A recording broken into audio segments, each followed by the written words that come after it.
En médecine, il y a les statistiques et la réalité. Dans le service de néphrologie du CHU, c'est le face-à-face patient-médecin qui prime. Et si les délais d'attente de greffe passent la barre des 3 ans, c'est parce que les malades en insuffisance rénale sont inscrits parfois très tôt sur la liste des receveurs, précisément pour multiplier leurs chances d'éviter l'urgence.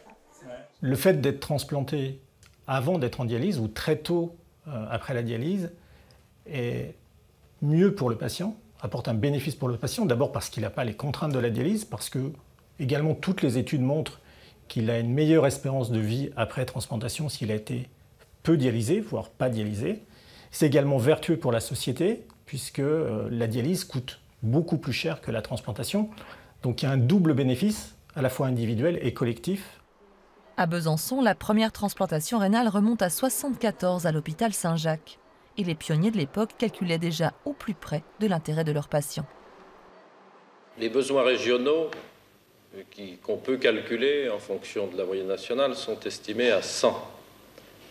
Et on peut estimer que dans quelques années, il faudra transplanter environ 2 malades par mois. Aujourd'hui, sur 2 reins donnés, l'un est systématiquement réservé à la région où il est prélevé. Nationaliser les 2 organes pourrait avoir des effets pervers, voire désastreux pour les patients. Tous les centres de transplantation des régions de petite taille ou de taille moyenne, dont Besançon fait partie, seraient susceptibles de se retrouver dans une situation où leur activité ne permettrait pas des soins de qualité.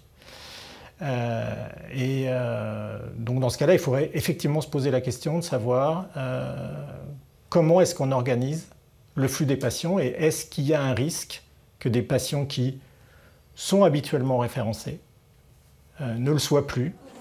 Réformer, pourquoi pas? La profession reconnaît qu'il y a débat, mais le personnel reste unanime. L'accès équitable à la greffe doit primer. 200 patients figurent actuellement sur la liste d'attente en Franche-Comté.